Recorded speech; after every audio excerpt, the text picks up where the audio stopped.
um, Tom and Allison, they didn't put their last name, I can't remember it, I could find it, but since they didn't put it, we won't worry about it. Tom and, joy for Tom and Allison, who are celebrating 40 years of marriage today. Okay. And then, concerns with the recovery of Gary Sykes. Okay, Gary Sykes, who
Good morning.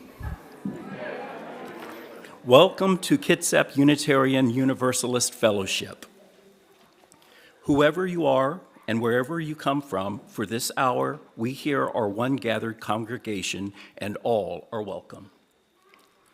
I invite you to follow along in the order of service. For those of you attending virtually, all the links for this service, including the order of service, are on our website and in this morning's worship service email. If you are here in the sanctuary this morning, please silence your cell phone. In keeping with our covenant of care and concern for each other, our board of directors continues to require that we all wear masks over our mouths and noses while in the building, especially when we are all gathered in the sanctuary for worship. Thank you for honoring that covenant and the board's directions. If you need a mask, the ushers can provide you with one. Just raise your hand. My name is Lenny Barone, and I'm your super funky disco lay leader this morning. And if I appear to be walking funny, it's because of these.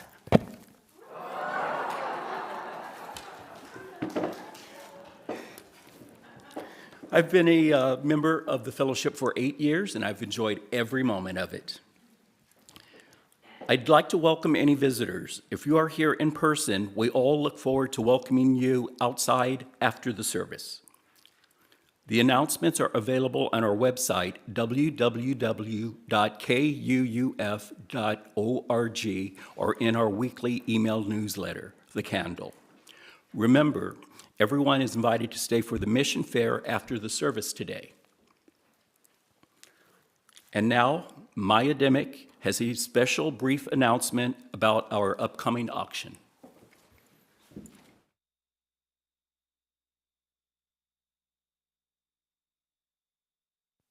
Hello, my name is Maya Demick. I'm 11 years old, and in case you're wondering what my Halloween costume is, I'm Nymphadora Tonks from Harry Potter.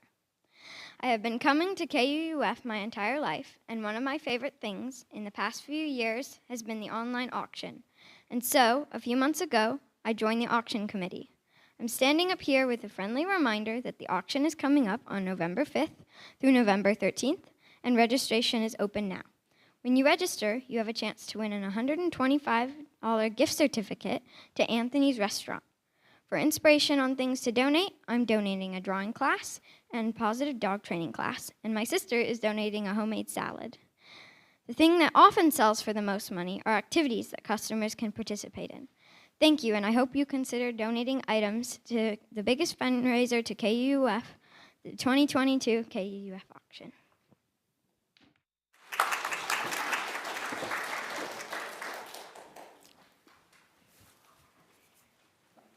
We acknowledge that the land on which we gather is the Aboriginal territory of the Suquamish people.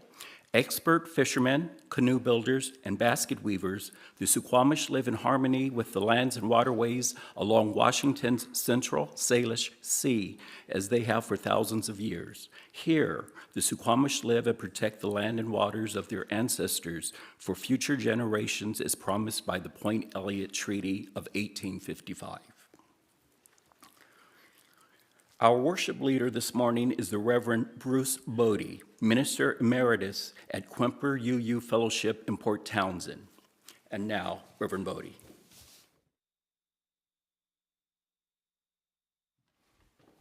Thank you, Lenny, and greetings both to those of you here in the sanctuary, also to those who are tuning in virtually.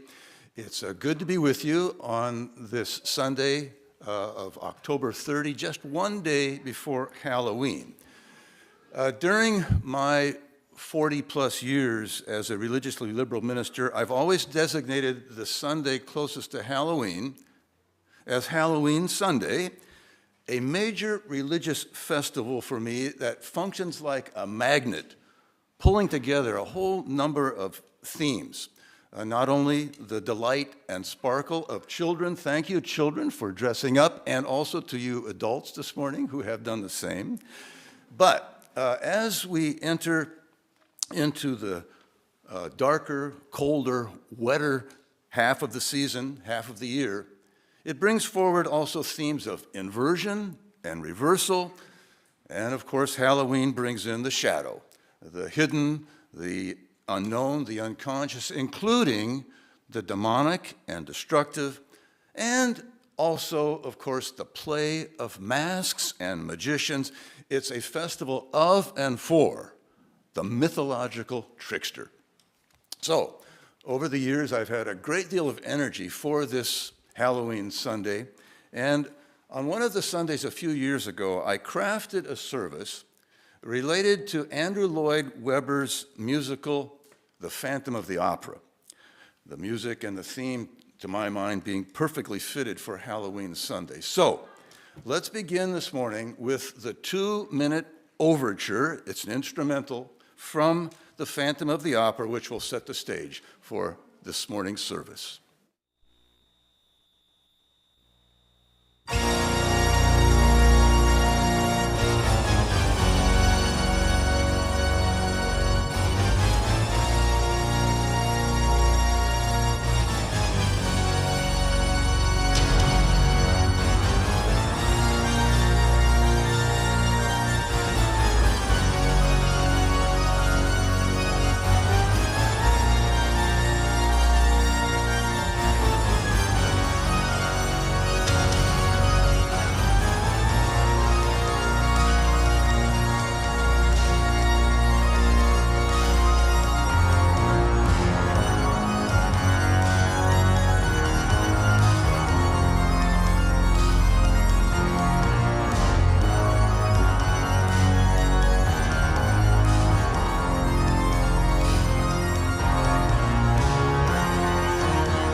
The sermon this morning is titled, The Music of the Night, and the words for the lighting of our chalice, which echo the opening Hebrew creation story from the first chapter of the book of Genesis, are in keeping with that theme. We welcome new QUUF members Celia and Robert McGinty as they light up our chalice.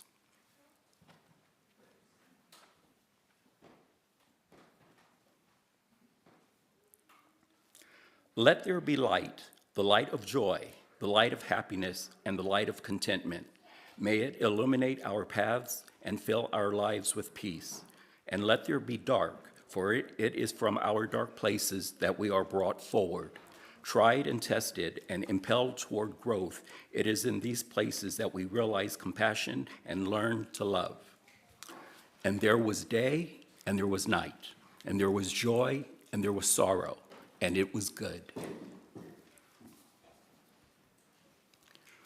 Please join me in the spoken affirmation. The words will appear on the screen.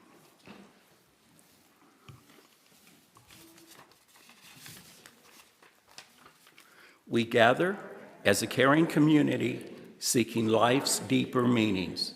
We value diversity and affirm the worth of all living things. We strive to speak truth and love, to act for justice, to grow in spirit, and to care for the earth. We celebrate with open hearts and minds the creative power that sustains and transforms us. And now Melinda Hughes, our Director of Religious Education, will share our time for all ages.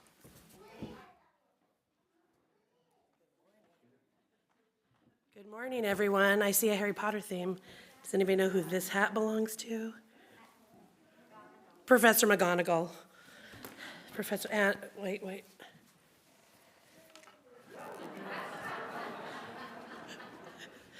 So this morning, I am going to be sharing with you a book that's new to me, and I really like it.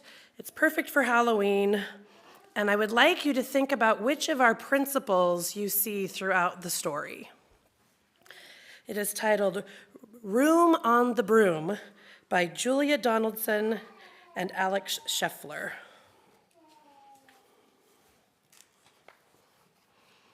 The witch had a cat, and a hat that was black, and long ginger hair in a braid down her back. How the cat purred and how the witch grinned as they sat on their broomstick and flew through the wind. But how the witch wailed and how the cat spat when the wind blew so wildly it blew off the hat. Down, cried the witch, and they flew to the ground. They searched for the hat, but no hat could be found. Then out of the bushes on thundering paws there bounded a dog with the hat in his jaws. He dropped it politely, then eagerly said, as the witch pulled the hat firmly down on her head, I am a dog, as keen as can be. Is there room on the broom for a dog like me? Yes, cried the witch, and the dog clambered on. The witch tapped the broomstick, and whoosh, they were gone. Over the fields and the forests they flew. The dog wagged his tail, and the stormy wind blew. The witch laughed out loud and held on to her hat, but away blew the bow from her braid, just like that. Down, cried the witch, and they flew to the ground. They searched for the bow, but no bow could be found. Then out from a tree with an ear-splitting shriek, there flapped a green bird with the bow in her beak. She dropped it politely and bent her head low, then said, as the witch tied her braid in the bow, I am a bird as green as can be. Is there room on the broom for a bird like me? Yes, cried the witch, so the bird fluttered on. The witch tapped the broomstick, and whoosh, they were gone. Over the reeds and the rivers they flew. The bird shrieked with glee, and the stormy wind blew. They shot through the sky to the back of beyond. The wind clutched her bow, but let go of her wand. Down, cried the witch, and they flew to the ground. They searched for the wand, but no wand could be found. Then all of a sudden, from out of a pond, leapt a dripping wet frog with a dripping wet wand. He dropped it politely, then said with a croak, as the witch dried the wand on a fold of her cloak, I am a frog as clean as can be. Is there room on the broom for a frog like me? Yes, said the witch, so the frog bounded on. The witch tapped the broomstick, and whoosh, they were gone. Over the moors and the mountains they flew. The frog jumped for joy, and the broom snapped in two. Down fell the cat and the dog and the frog. Down they went tumbling into a bog. The witch's half broomstick flew into a crowd, and the witch heard a roar that was scary and loud. I am a dragon as mean as can be, and witch with French fries tastes delicious to me. No, cried the witch, flying higher and higher. The dragon flew after her, breathing out fire. Help, cried the witch, flying down to the ground. She looked all around, but no help could be found. The dragon drew near with a glint in his eyes and said, just this once I'll have witch without fries. But just as he planned to begin on his feast, From out of a ditch rose a horrible beast. It was tall, dark, and sticky, and feathered and furred. It had 4 frightful heads. It had wings like a bird. Its terrible voice, when it started to speak, was a yowl and a growl and a croak and a shriek. It dripped and it squelched as it strode from the ditch. And it said to the dragon, "Buzz off, that's my witch." The dragon drew back and he started to shake. "I'm sorry," he spluttered, "I made a mistake. It's nice to have met you, but now I must fly." And he spread out his wings and was off through the sky. Then down flew the bird, and down jumped the frog. Down climbed the cat, and whew, said the dog. And thank you, oh thank you, the grateful witch cried. Without you, I'd be in that dragon's inside. Then she filled up her cauldron and said with a grin, "Find something, everyone, throw something in." So the frog found a lily, the cat found a cone, the bird found a twig, and the dog found a bone. They threw them all in, and the witch stirred them well, and while she was stirring, she muttered a spell. "Iggity, ziggity, zaggity, zoom!" Then out rose a truly magnificent broom, with seats for the witch and the cat and the dog, a nest for the bird and a pool for the frog. "Yes," cried the witch, and they all clambered on. The witch tapped the broomstick, and whoosh, they were gone.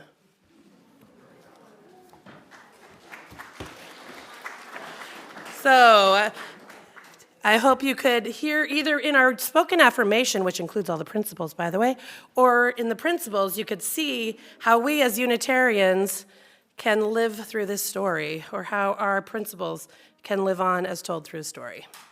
And with that, if you could join Rise in Body or Spirit as we sing out the young ones. We're going to go up to the Matin building for a little bit, and then we'll join you after the sermon.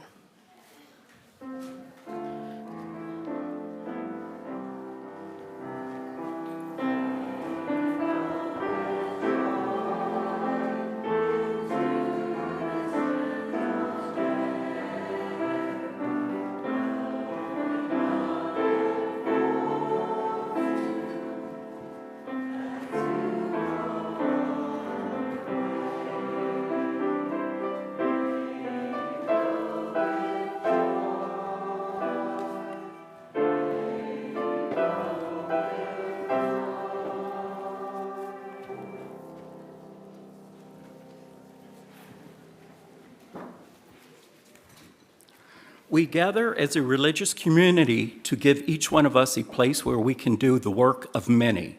Together, our light is much brighter than a solitary flame. Now is the time in our service when we share in the sacred act of giving, an expression of gratitude transformed into generosity that breathes life into our mission. As part of our mission that inspires us to act on our beliefs, we share our weekly offering with a local nonprofit agency providing services within our larger community. Our charitable giving recipient for the month of October is the Foundation for Homeless and Poverty Management. In a moment, our ushers will move among us with baskets to collect the offering. Donations placed in the basket will go to the Foundation for Homeless and Poverty Management. If you would like your offering to be used for QUUF, please use one of the envelopes provided in the baskets. For those joining us online, you may go to our website, QUUF.org, and select the Giving tab for PayPal and mailing information. If this is your first time at QUUF, please feel free to let the basket pass you by. Your presence is our gift. Let there be an offering to strengthen and sustain our community, which is sacred to so many of us. Let us enjoy a gift of music from our music coordinator, Brian Kenny, as he plays All I Ask of You from Phantom of the Opera.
Now is the time for our joys and sorrows. When shared together, our joys are amplified and our sorrows lessened. We have an anonymous joy. My joy is after being off of work for 5 months due to a severe mental health decompensation, I am finally graduating from treatment and returning to work. I am so happy to be moving forward on the path to freedom. Oh, we have a joy from Tom and Allison Roman. We are celebrating 40 years of marriage today.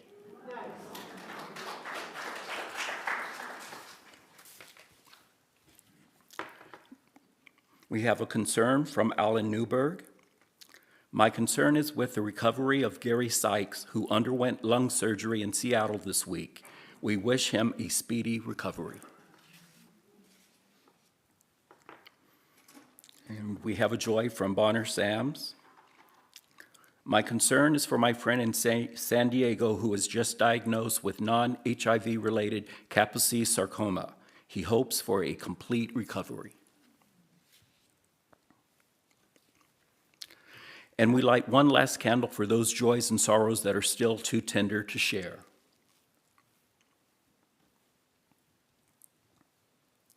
Please join me in a moment of prayer or intention. In the spirit of community in which we find strength and common purpose, we share our joys, our sorrows, our hopes, and dreams. We have turned our minds and hearts toward one another in trust, giving love, seeking comfort, and celebrating together. We are part of the web of life that makes us one with all humanity, one with all the universe. In all the moments of our lives, for those loved ones and events shared this morning, and for those we yet hold in silence of our hearts, we are truly grateful for the love and support of this beloved community. May the spirit of life and love bring peace to us all. Amen, and blessed be. Please remain seated as we sing Spirit of Life, hymn number 123 in our gray hymnal. The words will appear on your screen.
And now, Reverend Bode.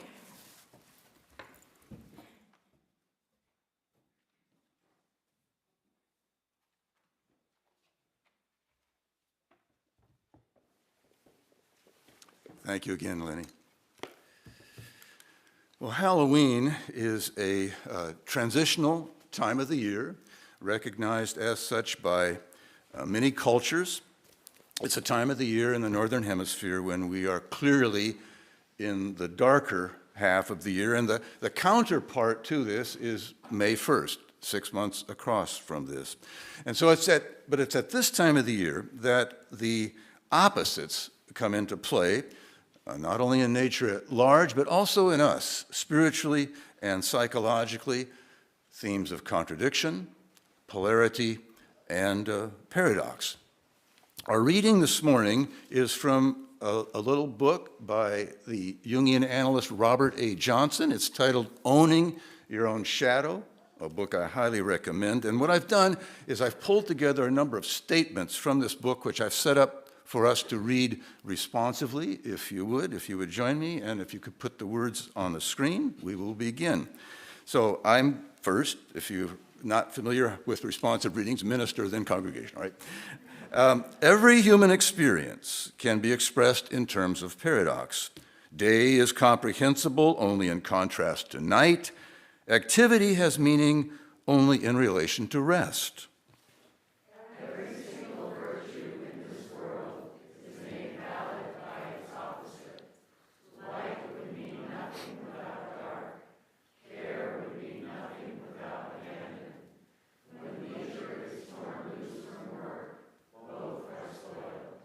Truths always come in pairs, and one has to endure this to accord with reality, but for some incomprehensible reason, we often refuse this paradoxical nature of reality and think we can function outside of it.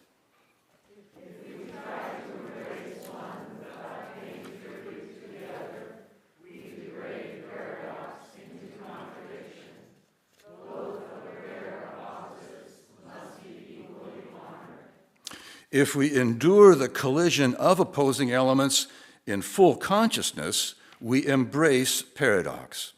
To suffer one's confusion is the first step in healing.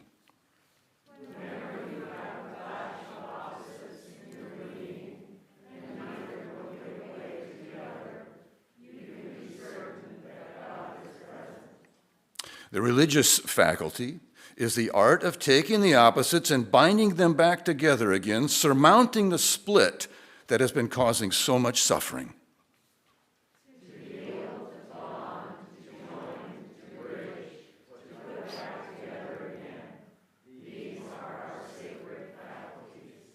To stay loyal to paradox is to earn the right to unity.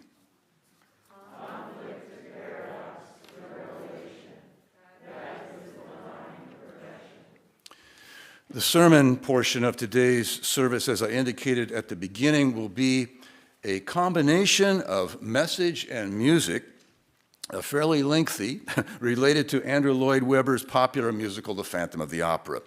One of the songs from that musical, and it's going to function as our musical meditation this morning, is Think of Me.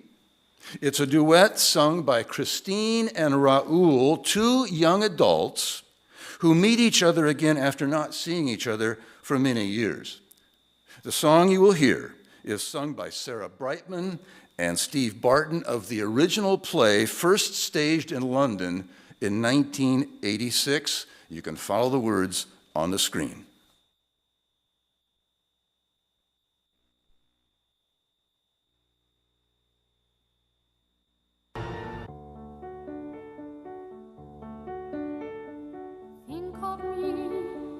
Think of me fondly when we've said goodbye. Remember me once in a while, please promise me you'll try. When you find that once again you long to take your heart back and be free, if you ever find a moment, spare a thought for me.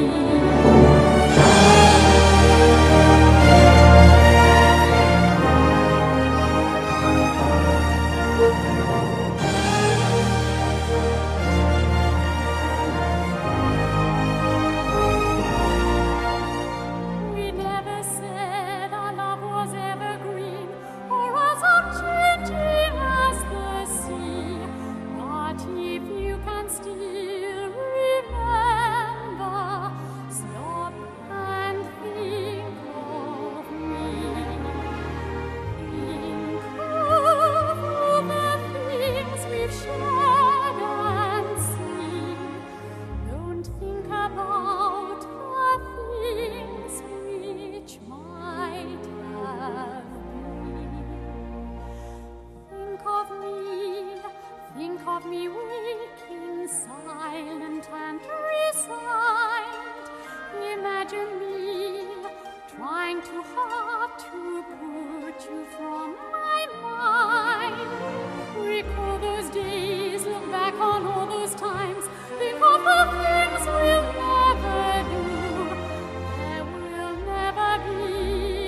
the gawkish girl that once you were. She may not remember me, but I remember. We never said our love was evergreen or as unchanging as the sea. But please promise me that sometimes you will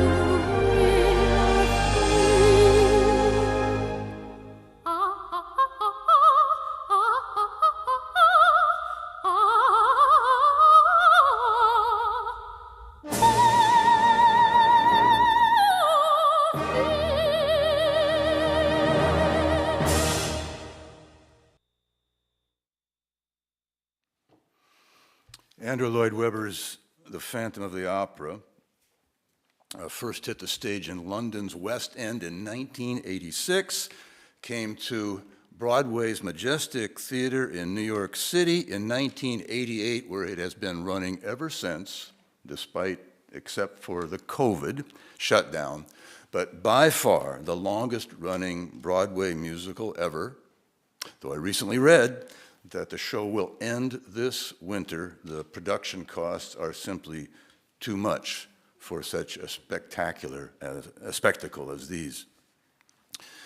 Webber's The Phantom of the Opera is an adaptation of a 1911 novel by the French novelist Gaston Leroux, a complicated, fantastical story, I'm going to quickly summarize it, of a Swedish girl, Christine Daae, who as a youngster traveled throughout Sweden with her father, who was a well-known violinist, who told her many stories of an angel of music who functioned as a muse of musical inspiration.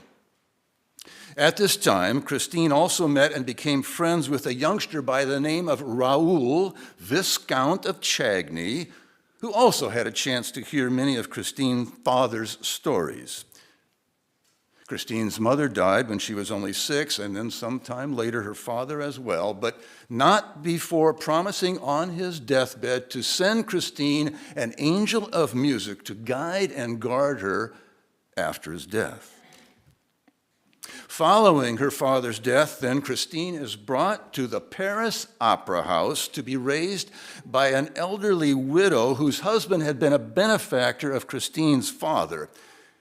In the Paris Opera House, Christine begins to hear a beautiful, unearthly voice that sings and speaks to her, a voice that she takes to be her father's promised angel of music, but which is actually the voice of a murderous musical genius by the name of Eric, who, says the novel, was the son of a master mason that at an early age ran away from its parents' house because his parents were embarrassed by his physical appearance and thus unwilling to accept and love him.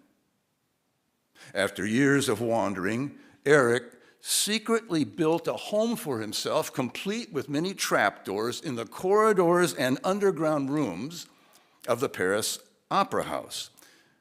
And there, Eric falls in love with the young Christine Daae, whom he teaches to sing and whose career he advances by arranging a series of convenient deaths.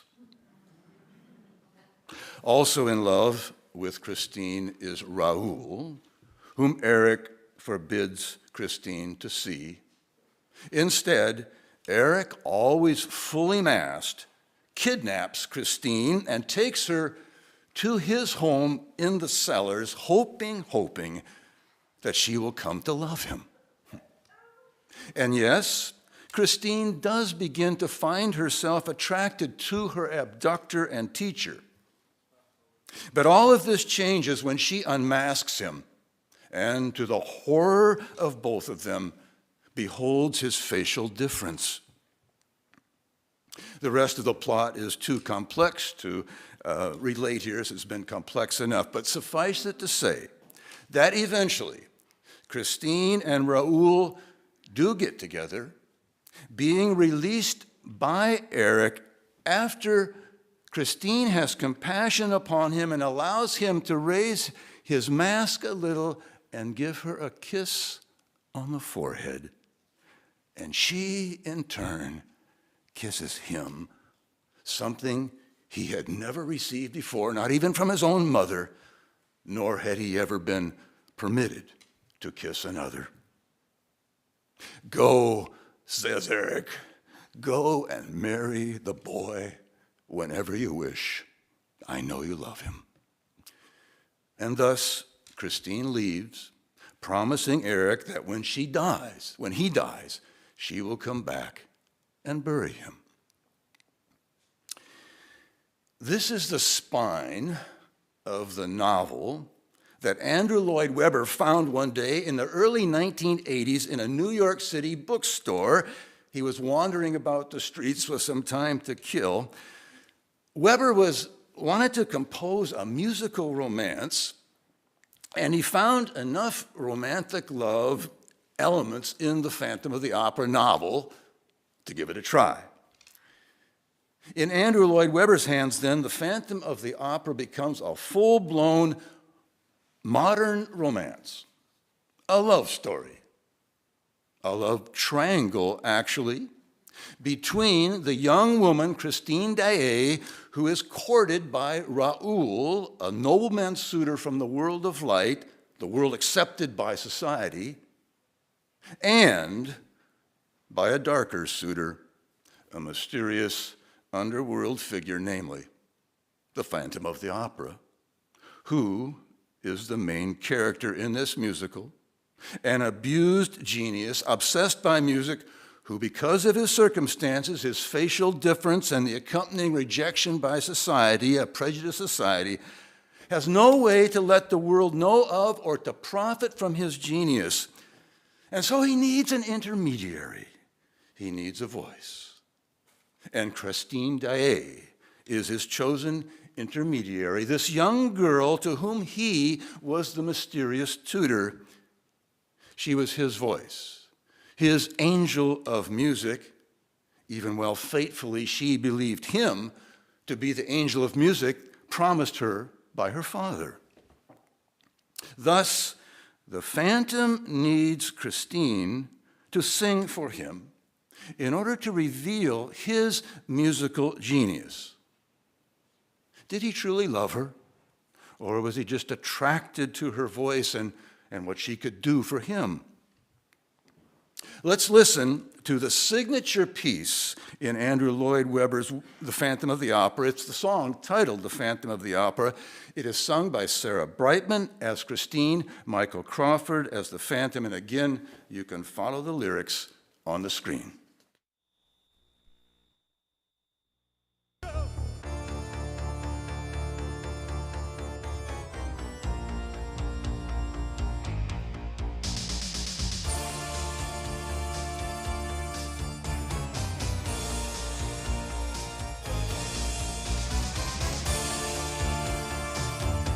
In sleep he sang to me, in dreams he came.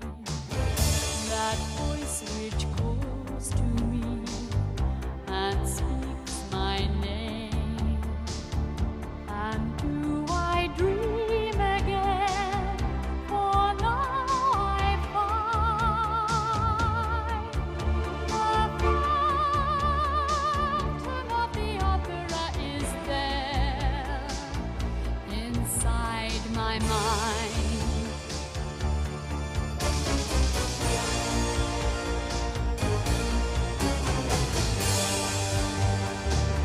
Sing once again with me a strange duet. My power over you grows stronger yet. And though you turn from me to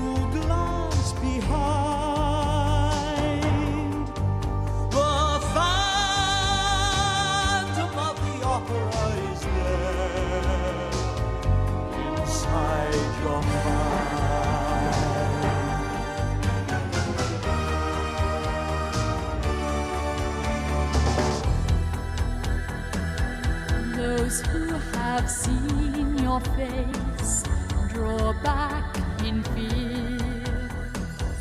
I am the mask you wear. It's me they hear. My spirit and my voice in one combine. The phantom of the opera is there Inside my mind.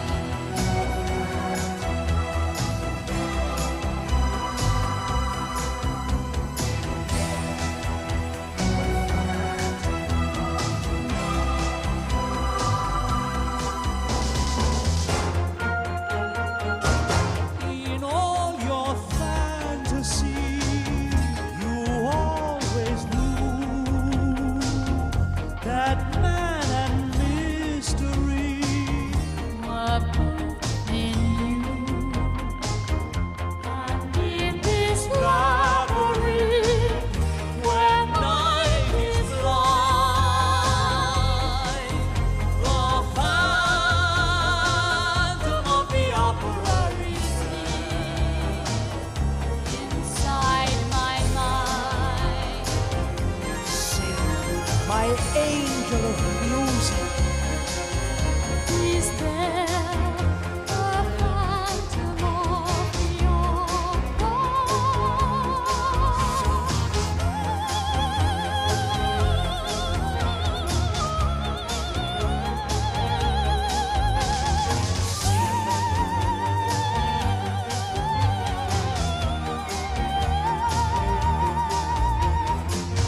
Sing for me.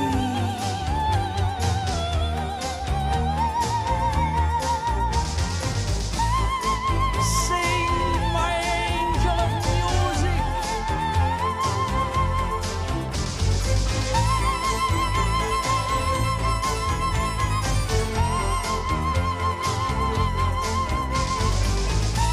Sing for me.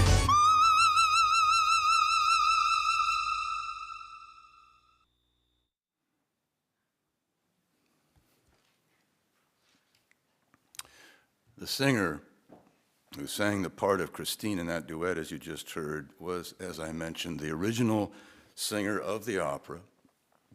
When it first went to the London stage in 1986, her name is Sarah Brightman. She was 26 years old at the time. And as you heard, she is a singer with an incredible range. A voice that captivated Andrew Lloyd Webber when he first heard her sing in his musical Cats in the early 1980s. Enticed by a rave review of Sarah Brightman's musical talent, Webber went one night to his play, Cats, to hear her, and was much impressed to the point of falling in love with this woman who was 12 years his junior. And here's the thing. The Phantom of the Opera was written for that voice by the man who had fallen in love with her. The music for the Phantom began to be composed during their engagement, and the musical opera took shape in the years immediately after their marriage in 1984. The original choreographer of the play, Gillian Lind, says, Andrew wrote the show for her, and that is one of the reasons the show is so beautiful.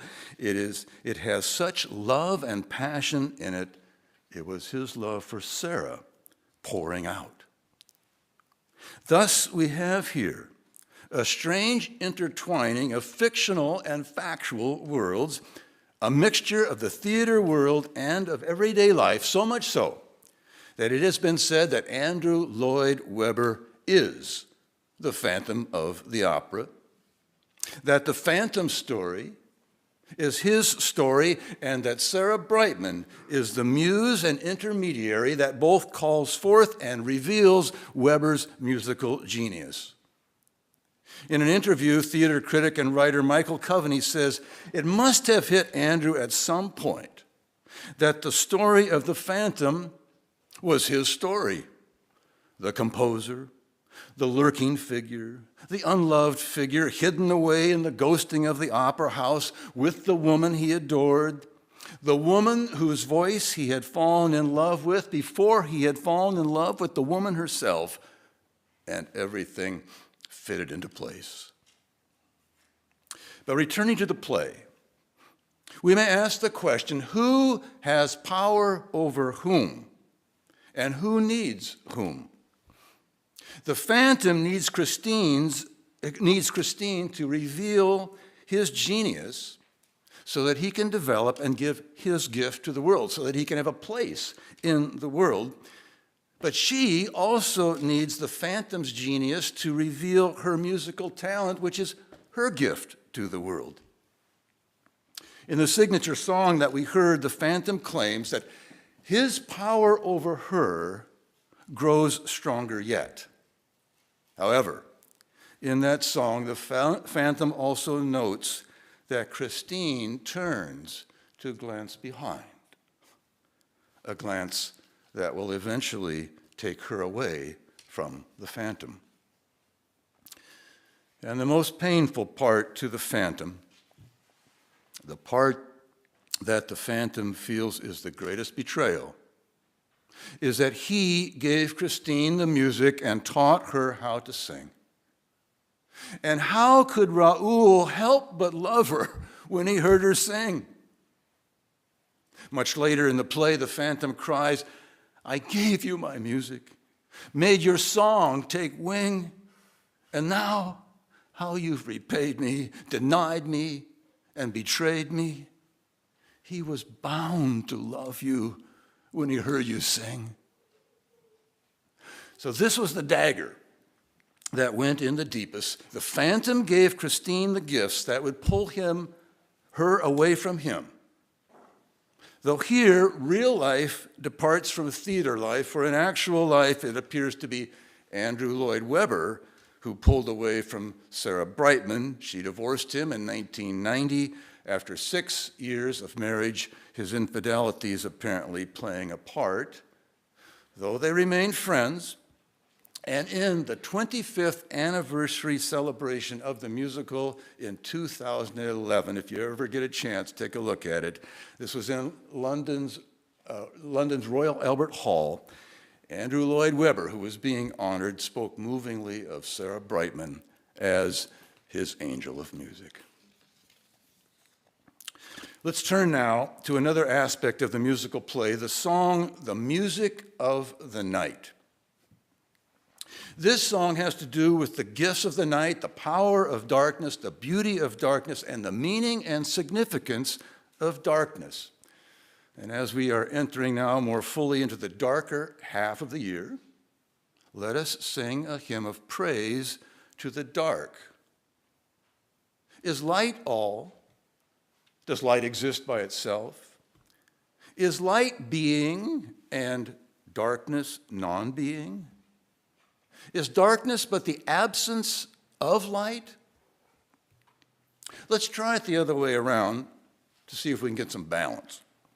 Let's put forward the claim that light does not stand by itself and darkness is not the absence of light, but rather that light is born out of darkness, that the manifest world emerges from the unmanifest world. That, as physicist David Bohm maintains, there is an explicate order and an implicate order. This is the all-nourishing abyss of physicist Brian Swimme.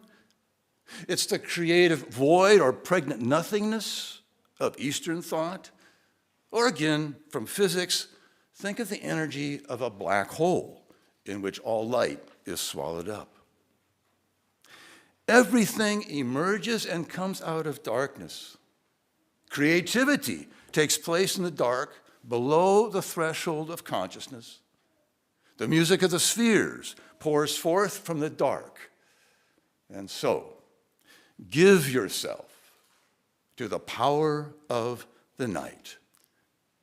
Let's listen to the phantom as he invites Christine and us to surrender to the power of the music of the night in a delicious song titled "The Music of the Night." Again, You can follow the words on the screen. They're sung by the original Phantom, Michael Crawford.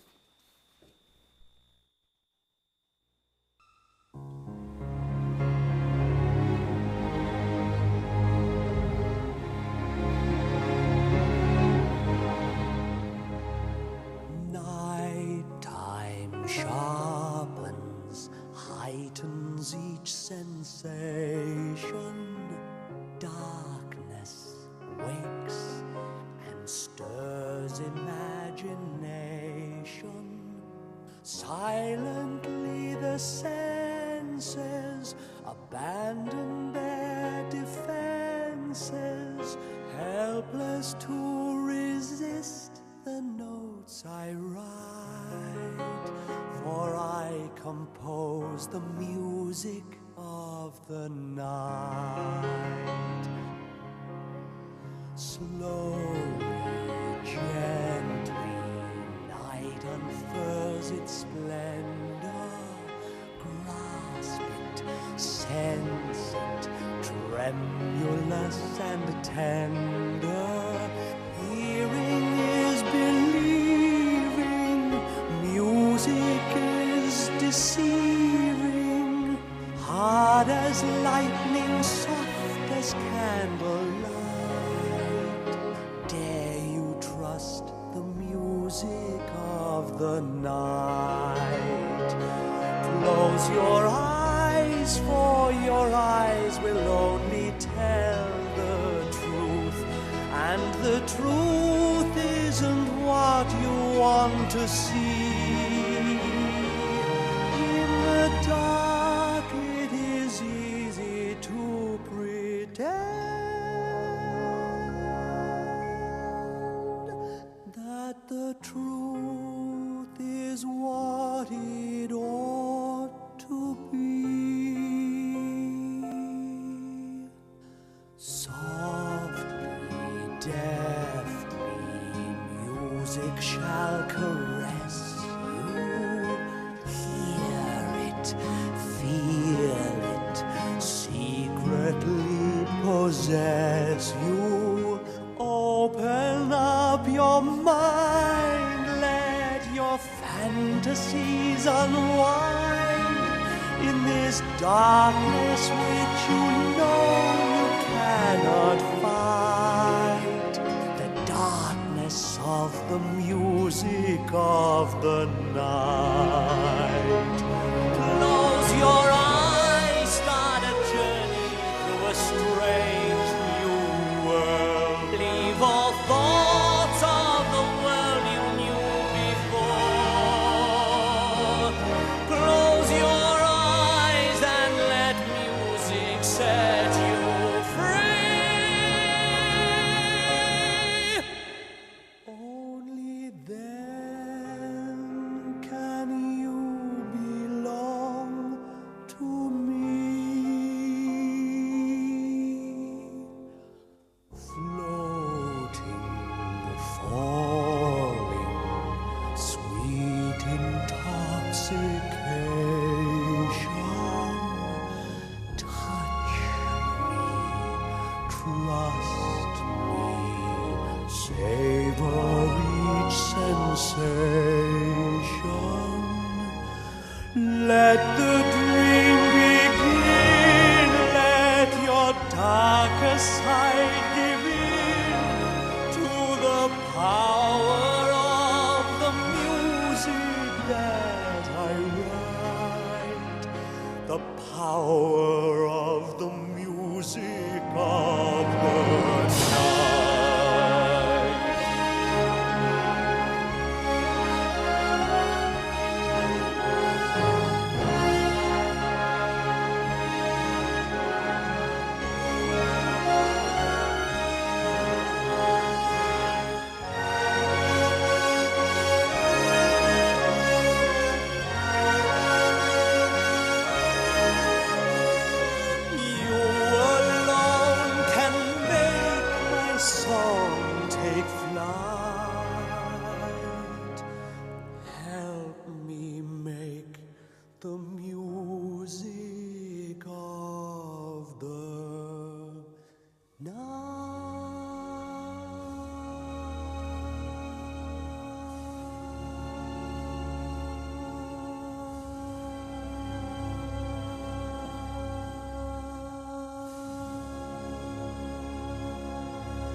So we've heard and talked a bit about the treasures and values that come from the phantom's world. But in our play, that dark underworld, as alluring as it is also dangerous and destructive. And the phantom who presides over that world is an obsessed genius who will stop at nothing to get his way. The phantom, representing our hidden and dark side, has been wounded, and he in turn will wound. He has been struck, and he in turn will strike back. The phantom is the one who has received no love, but only rejection and revilement, and so he doesn't know how to love. In our next song, titled All I Ask of You, which Brian played so beautifully for our offertory, Raoul and Christine seek to escape the phantom's power and live in the light of day. The lyrics of this song are written by Charles Hart with assistance from Richard Stilgo, and says Charles Hart, this song is a second cousin of One Enchanted Evening. It is sung by Steve Barton and Sarah Brightman. The words will appear again on the screen.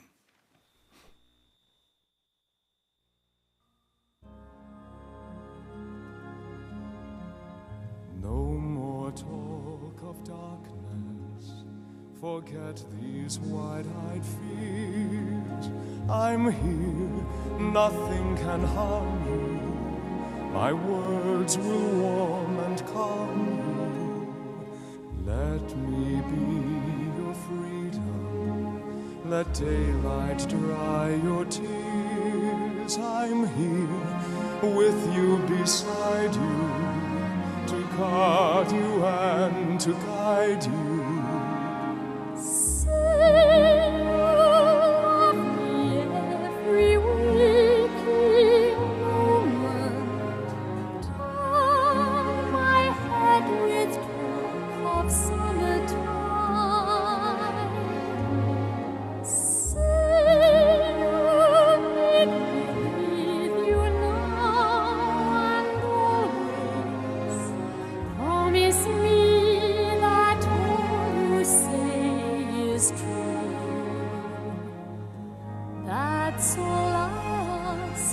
Let me be your shelter, let me be your light. You're safe, no one will find you. Your fears are far behind you. All I want is freedom, a world with no more night, and you always beside me, to hold me and to hide me. Then say you'll share with me one love, one lifetime. Let me lead you from your solitude. Say you need me with you here, beside you, anywhere you go, let me go too. Christine, that's all I ask of you. Share with me one love, one lifetime. Say the word and I will follow you. Share each day with me, each night, each morning. Say you love me. No, I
And now let's turn lastly to yet another layer in this musical. And instead of looking at this musical as an outer world love triangle between Raoul, the bright representative of societal goodness, and the Phantom, the representative of darkness, genius, and societal rejection, let's now look at the story as an intrapsychically through the inner conflict of Christine. In this play, Christine is the figure who comes of age and who develops and grows into herself through her struggles.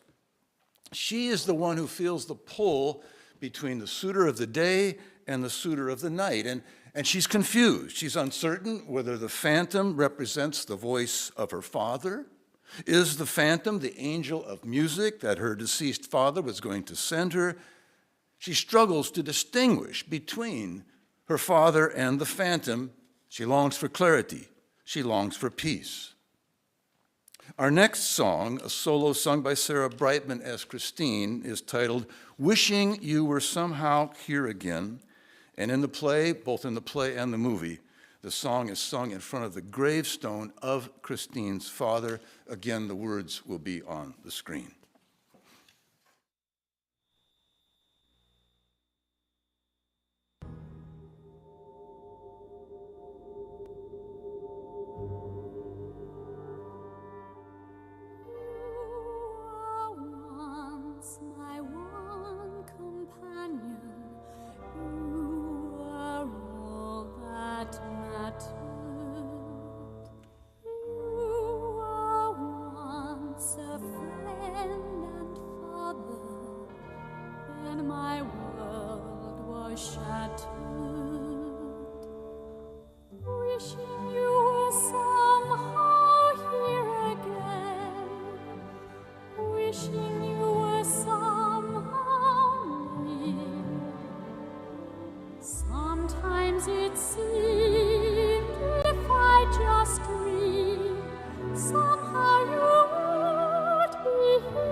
So Christine is struggling to become the author of her own life, to find her own voice and to make her own decisions, to let go and to say goodbye to a difficult past and to live toward the future.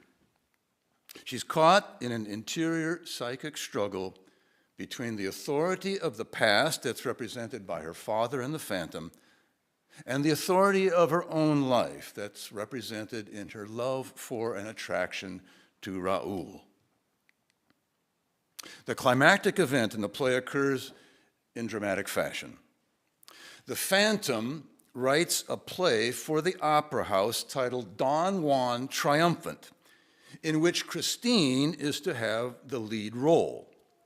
Then in the play, with the figure of Don Juan masked, the Phantom secretly slips in, strangles the actor that's playing Don Juan, puts on the mask, and takes the actor's place in the play. And in that position, he professes his love to Christine, singing some of the very same words that Raoul had earlier sung to Christine in the song, All I Ask of You. Here's a brief cut from the CD in which the Phantom professes his love to Christine and the high drama associated with it.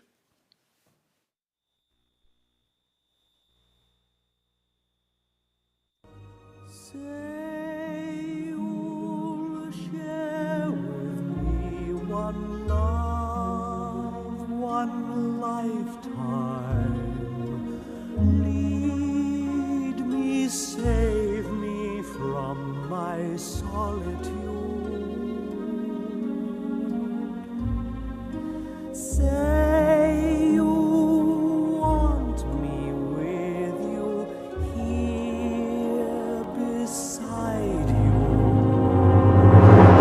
Anywhere you go, let me go too. Christine, that's all I ask of you.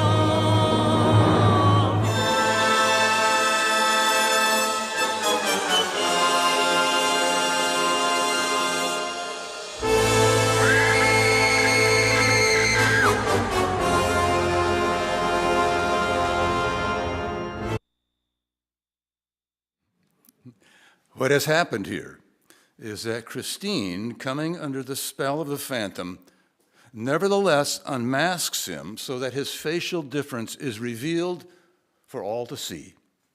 And at this, the Phantom goes wild, destroying the opera house, abducting Christine, and taking her down to his lair in the bowels of the opera house, where he will force her to marry him. Raoul follows and is captured by the Phantom, who will kill him.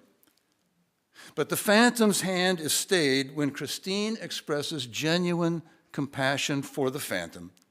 She confesses to him, saying, "Angel of music, you deceived me. I gave you my mind blindly." And yet she has compassion for him too. She cries, "Pitiful creature of darkness, what kind of life have you known? God, give me the courage to show you you are not alone." Christine then kisses the Phantom deeply, genuinely, movingly. And the Phantom overcomes, having never been kissed before, releases the pair, crying out to Raoul, "Take her, forget me, leave me alone. Go, go now, and leave me." Which the two lovers do, leaving the darkness of the Phantom's underworld, now free to live and love in the light of day. And what of the Phantom? The musical ends with the Phantom professing his love to Christine, crying out to her, saying, you alone can make my song take flight. It's over now, the music of the night." And with that, the illusionist disappears, leaving behind only the mask that was used to hide his face from a rejecting world. In conclusion, our story is one of both redemption and tragedy. As one commentator puts it, Christine's kindness and compassion toward the Phantom is able to save him from becoming the monster that society has forced on him. She reaches the humanity still within him and shows him the love that he has never known. But ultimately, says this commentator, the Phantom of the Opera is a love tragedy. The Phantom and Christine's love is a forbidden one, and in a Greek tragedy model, a sacrifice is required. In the end, the Phantom's love for Christine requires that he let her go to be with another.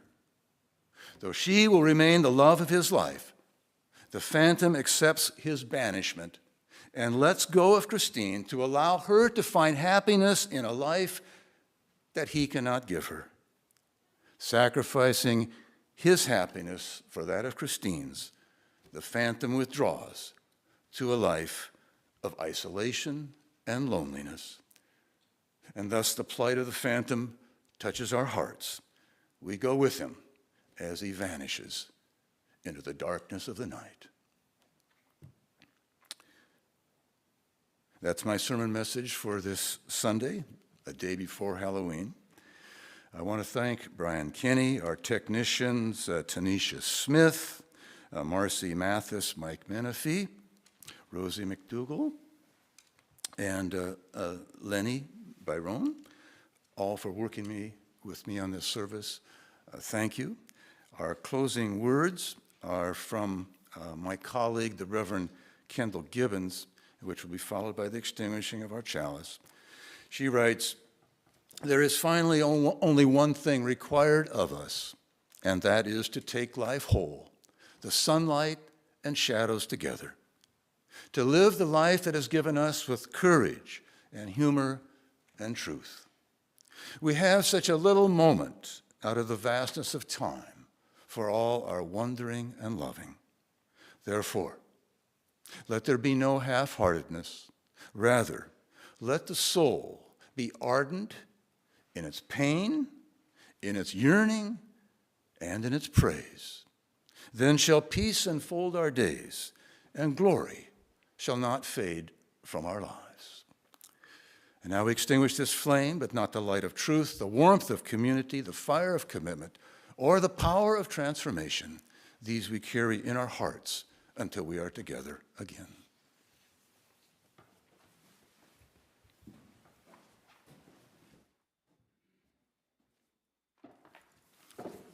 I have just a few last announcements. First of all, we would like to thank Allison Roman for the altar flowers this morning. They're very lovely. Thank you, Allison. Please join us for coffee, tea, cider, and snacks in the breezeway while QUUF committee chairpersons set up for our mission fair and trick-or-treat event in the sanctuary. We will ring the Bondi bell in 10 to 15 minutes when you can re-enter the sanctuary. Those participating in the costume contest, please sign up at the Fun and Frolic table in the foyer. Please vote for the 4 categories during the first 30 minutes of this event so we can announce the winner shortly after that, around 12:30. There are QUUF committee tables in the admin conference room, Elmore room, foyer, and in the sanctuary. Don't miss any of your opportunities to trick or treat at each table and play some games. Please wear your mask when inside the building and eating only on the breezeway. Have fun, everyone. Thank you.